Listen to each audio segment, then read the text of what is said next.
All right, Tiffany, your thoughts of the overall region, just the whole first couple of rounds here in College Park. Well, it was an absolutely phenomenal showing, I think, for Maryland, just the way they were able to assert their dominance, and even when they took a blow from Arizona, they were able to step on the gas and keep going. So I love the way they showed their depth, their ability to play together, and Diamond Miller, we needed to see her step up, and she did just that. Yeah, when you talk about players that have come through Maryland, Diamond Miller, I mean, where do you think she will fit in the WNBA? Because her stock is rising. Oh, absolutely. I mean, projected to be a #2 pick, go as high as that in next month's WNBA draft. But when you think about the Alyssa Thomases and the Brianna Joneses and the Christy Tollivers, I mean, Crystal Langhorn, so many great players that have come through here. Now that she gets to potentially say that she's going to be the next Maryland Terrapin to do so, I think her future is so bright. She's got this tenacity about her. She's long, she's wiry, she can score on all levels, and if she continues to develop that three-point game, watch out. Yeah.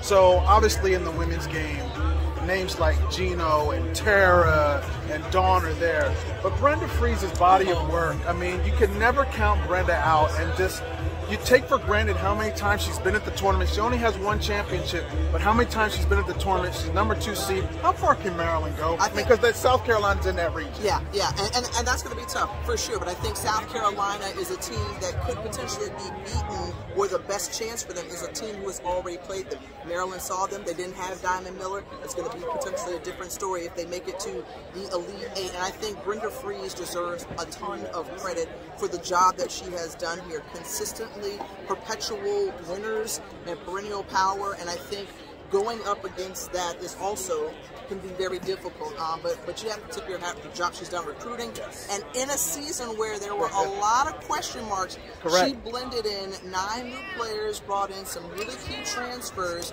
and gelled this team together, and now they're playing exceptionally well, and I think they have great depth too. You being a Rattler, the more depth and more HBCUs that get into the tournament, is that something that is of a particular interest to a lot of people in the game, to see more HBCUs in the tournament? Well, I'm going to piggyback off of what Don Staley said about Norfolk State coming out of the MEAC and the fact that they shouldn't be a 16 seed. Sometimes they can be slotted a little bit higher, and we saw Jackson State, who made a great one last year. This year was Norfolk State, and the respect that you get from a two-time national champion head coach, defending national champions, I think that speaks volumes. And I don't know if we'll see the same upsets that we see on the men's side with the 16-1, 15-2, but I think that HBCUs can continue to represent on this level and show that there is quality basketball that is played at historically black colleges and universities. Right. Lastly, Women's History Month.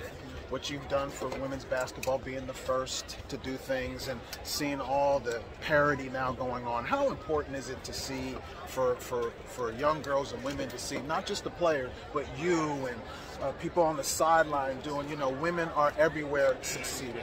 Well, I think representation matters, right? I didn't see myself on television when I was younger, outside of Robin Roberts and Pam Oliver.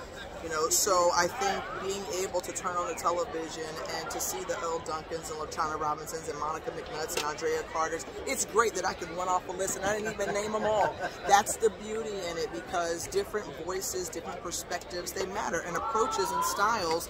You can be watching a basketball game and feel refreshed, or a football game, or whatever sport it is, and have someone call it and see it maybe through a slightly different lens, or whatever their perspective is. That helps. That helps to advance the game, and it reaches out to, I feel like, a broader audience, because if you hear and see the same thing all the time, there's nothing wrong with it, but there's also nothing wrong with adding levels to it as well. Right. Tiffany Greene, we thank you for everything that you're doing. Appreciate it. All right, thanks so much.